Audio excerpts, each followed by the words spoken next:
In May of last year, I established the Presidential Commission on Religious Liberty to outline threats to the free exercise of religion in our country and to provide recommendations for action.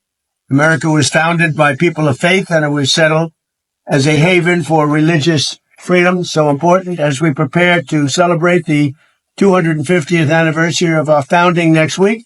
It is only appropriate that we work to strengthen this fundamental right and to most essentially have liberty for generations to come. We want religious liberty. We want liberty, but we also want religious liberty. We will closely study this report that is being presented to me as president today, and my administration will continue to work with the pillars of protecting religious liberty for all Americans. And we must also remain one nation under God. We will never let that phrase be stolen from us. You know, people are trying to steal it. We all know that very well. That phrase will never be stolen. It will stand proudly in our courts and everywhere else where we have it. And I want to thank this great team of outstanding work. And I'd like to start off with the chairman, Dan Patrick, and say a few words about the report, and followed by a couple of the people that I know up here so well, and they're going to speak at random if they want. But it will be followed by Vice Chairman Dr. Ben Carson. So, Dan, if you would, you'll start it off, and then Ben, and then you could say a few words, everybody, as you want. Thank you. Yes, sir. First of all, Mr. President, thank you for hosting us today, and thank you for establishing this commission. It was just 13 months ago when we stood in the Rose Garden. Now it's an incredibly beautiful Rose Garden today. We just stood there, and we talked about religious liberty, and that no president in our history has stood more for God than this president. He has been unashamed to speak the word of Jesus. He's been unashamed to speak up for all faiths. And he established this commission so that we would assure Americans that religious liberty, that this great inheritance from our founding fathers, would continue for another 250 years. And Mr. President, we believe this will be one of your greatest legacies, and you happen to be the perfect president to be here in the 250th celebration. The question is, what is religious liberty? It's our conscience. It's that little voice inside of us that tells us right from wrong. It's that voice that when we're in trouble, we can talk to in our quiet moments. It's that voice when we feel unloved and alone that can comfort us through a higher power. When governments can take away your religious liberty, they're putting their hand in your heart and taking everything you believe in. And if governments can do that, then they become God. The president spoke earlier today of the communist threat in this country. We know what communists do around the world. They remove God. They close the churches. They punish the believers. And so this is so important at this point in time in history. And we didn't know about this communist movement a year ago when we were here. But this is the perfect time to stand up and say to America, you have been given this great inheritance and you deserve to have religious liberty. The key is that after 103 witnesses, after 7 months of testimony, after 200 pages of testimony that we're delivering today, we found there was one constant theme. The overwhelming majority of our witnesses said that they were attacked and punished, and what was used against them was one phrase that's not in the Constitution, and that phrase is separation of church and state. The left has used that one phrase that was one line out of one of hundreds of letters by Thomas Jefferson to batter and hammer people of faith for the last 70 to 80 years. And this report will speak very clearly that we want to be sure Americans understand that they cannot be attacked by that phrase any longer. So we have 12 recommendations. I'll read the first 6. My great vice chairman will read the next 6, and then members will speak to these issues.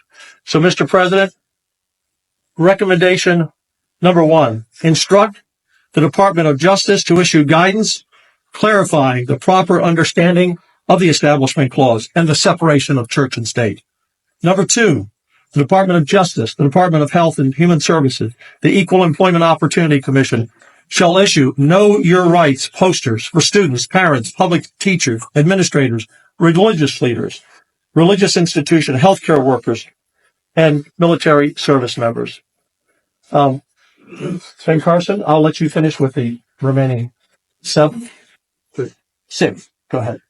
Combat anti-Semitism through enforcement of civil rights laws, litigation of credible allegations of anti-Semitic discrimination and violence, and civic education.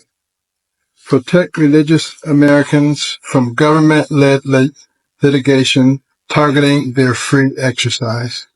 Repeal the Johnson Amendment.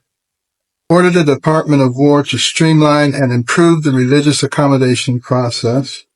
Continue efforts to restore the retirement or reenlistment eligibility of service members who lost employment, health insurance, pensions, and other benefits because of their religious beliefs about COVID and vaccines. And lastly,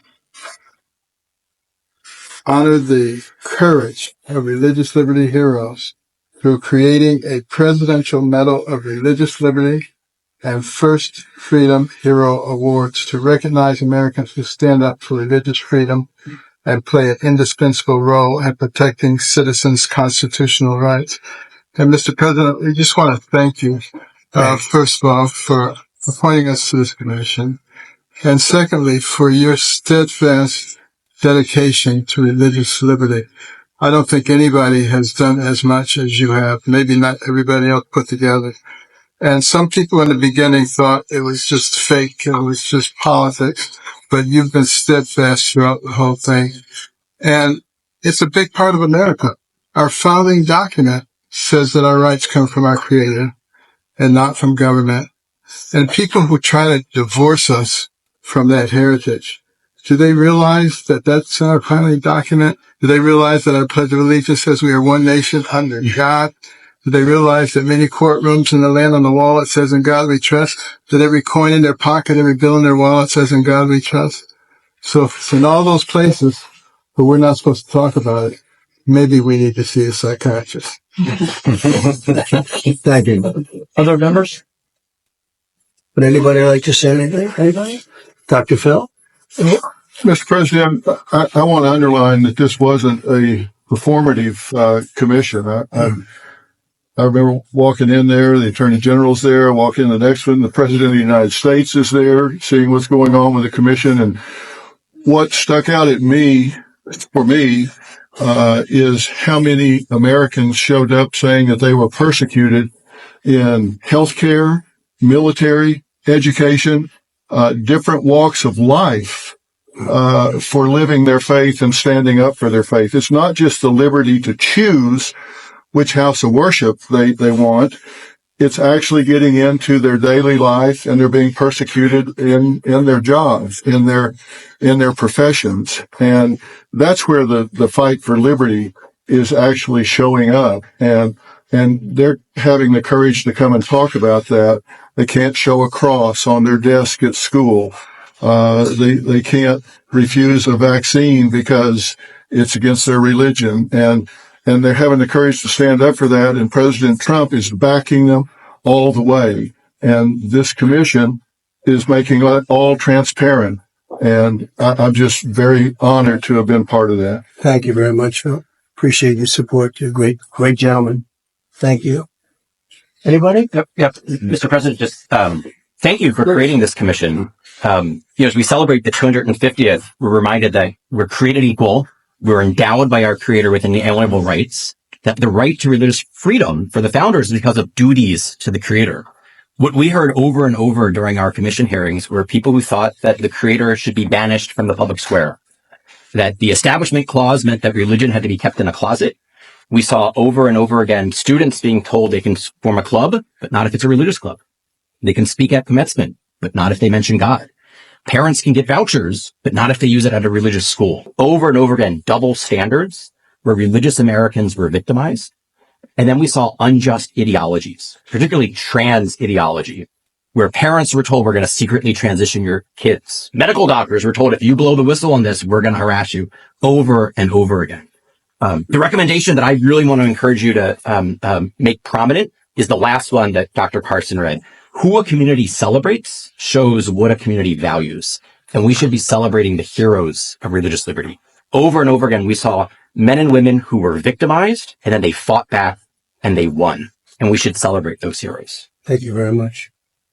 Thank you. Mr. President, I'll just add first how grateful I am for the privilege of serving on this commission and for being given the opportunity to work for the religious liberty of all Americans. Dr. Carson, as part of the recommendations of this commission, mentioned fighting against anti-Semitism, fighting against Jew hatred. And of course, your administration has been so incredible in the way that it's worked on this issue. I'll be heading back now for Shabbat to New York. As you know, Jewish community there faces a lot of threats, and it's a scary time in New York right now. Serious threats. Very serious threats, as you mentioned in your speech today. And I, for one, am profoundly grateful for your leadership on this matter and the incredible leadership of the Justice Department on this matter and of the entire administration. Thank you. Thank you Very much. Thank you very much. I appreciate it. This is the report that was just presented to me by the group. Beautiful. And you'll all get a copy of this during the day. And you'll see it's quite a report. A lot of very important things in this report having to do with religion and actually some other topics also. But it's very important. Paula, did you want to speak for Bishop Bench? I want to say thank you, President Trump. You are the greatest champion of faith. And these were not just superficial woundings that we heard against people of faith. They were egregious acts that were very difficult to even listen to, that you would think wouldn't happen in a country like ours. But they did to 4-year-olds, 6-year-old, little children, to moms, dads, communities, the rejection, the pain, the trauma that was caused simply because of faith. And it is just inconceivable that no one has stood up like you have stood up to fight for faith, which gives us meaning and purpose and hope and an ability to continue to be our better selves. So thank you for honoring people of faith and being the greatest champion with this religious commission, with 2 DOJ task force, with the historical White House Faith Office, and all the many other things you've done. We could sit here and list this all day, but your history will go down as the greatest history of a president if fought for people of all faiths, and we're grateful. Thank you, Paul. Yes, sir. Thank you very much. Mr. President, I'm very grateful to you as well. The commission was a wonderful year. I enjoyed the meetings very much, and the witnesses were very impressive. People that we heard. I'm struck as I stand in this historic place looking over the portrait of James Madison. We spent a lot of time talking about the First Amendment. No one in this commission wants an established religion, but we all want the free exercise of religion. We sense that being limited in different ways.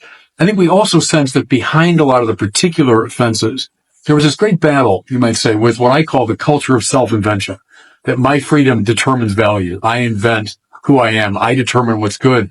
And the avatars of that culture realize that the religious people stand athwart that view. We think there are objective goods, moral goods, spiritual goods that we ought to align our freedom with. And I think that came through a lot in the witness testimony. But it was a wonderful experience, and I think this commission accomplished a lot. So God bless you for drawing it into existence. Thank you very much. Vince, you want to say something? Yes, sir. Our founders know and wrote that no government has the right to become between the citizen and the relationship with God. It's one of the most powerful forces in life, in anybody's life. I'd say 2 things about this report. One, it's a body of evidence. We took testimony, so people can judge for themselves what people said in this report. It's a body of evidence. And to violate religious liberty is self-destructive in 2 ways. One, religious people, religious organizations provide so much fruit for society, whether it's education, healthcare. To violate the beliefs of those organizations and the people that work there would be undermining for all citizens and the type of value they get from that. And secondly, the people that defend our freedom writ large are often religious people because they get a power from above. And so if you go after religious people, you're actually undermining the very foundations of a freedom and those who will protect in this country. It doesn't stop them. No. Yes, they make it worse. That's but we have a great defender right here, Todd. Go ahead. You're the one. I'm ready. I mean, the most important part of what we did today, Mr. President, after a lot of hard work, is what you just heard Dr. Carson and Lieutenant Governor talk about, which is the work we have left to do. So we're not here saying, you know, we're done. Yeah. We're here saying there's a lot of work left to do. Mm-hmm. I'm excited to do my part, the Department of Justice. I know the White House, we're going to do our part together. And so everybody all the work that was done over the past 8 months sets us up for the next several years to make sure that we don't drop this and that this stays as important as it should be. So thank you, Mr. President. Thank you, Tom. Great job. Mr. President, can I just say one last thing? Yes, please. On the issue of church and state that was used as a hammer against almost all of our witnesses, one of the important recommendations that we made, if that happens in the future, if any superior person in the military, a superintendent of a school district, someone in the healthcare system, whoever uses that against someone who is simply standing up for their religious liberty or simply praying in public, that within a short amount of time, if they allege separation of church and state, that public official must in writing explain how that person has violated the Constitution. Because, again, the separation of church and state is not in the Constitution. And from this day forward, if anyone says that to you and they're in public office or serve in any agency in any official capacity, they have to point out exactly where you have violated the Constitution, because you have not. And from this day forward, that phrase should have no power over people of all faiths ever again in America. Very good. Okay. How about a couple of quick questions? Mr. President, you said that Iran violated the ceasefire. Yeah, will they face any consequences? Well, you'll find out. Do you consider the ceasefire to still be in place? I don't like the fact that they took a shot yesterday, actually 4, we knocked down 3, at a ship. Not an allied ship, but a ship, a very expensive ship. And it was fine, but it took a little beating. They shouldn't be doing that, so you'll find out. Will the U.S. You'll find out. Will the U.S. exactly. respond? What is your message to Will I respond? You're going to find out. Sir, why do you think they did that if the talks you've said repeatedly they're going well? What do you think the motivation is? They're a little bit different. That's why I think of it. 47 years, no president did what we're doing. So you just asked a question, you'll find out. Okay, I think we had enough. This is so important. I want to have it said on its own. These people are incredible patriots. They're people of great respect and religion. They're among the most respected people in our country. And I just want to thank Dan and Ben and Todd and Vince and everybody for Paula, always Paula, because she's been here from the beginning. We have a White House office now on faith. Nobody thought that was going to happen. Never happened before. How will the findings of this commission change how the government operates going forward? Well, we're going to sell it. We're going to sell some of the things that we have. We have some incredible recommendations, but a recommendation doesn't mean anything. This group can sell, and that's what we're going to be doing. We're going to bring religion back even stronger. You know, religion's it's been a tremendous resurgence in our country. I have not seen anything like it. I hate to joke, but if this were a stock, it'd be very rich, because it has gone up like a rocket ship over the last year and a half. And I'm very honored to be sitting here. Maybe I had something to do with it, but they've made some very strong recommendations. And now we have to convince people to adhere by those regulations. Thank you very much, everybody. Thank you guys. Thank you guys. Thank you guys. Thank you guys. Thank you. Thank you, press. Keep moving, please. Thank you, press. Thank you guys. Keep moving, please.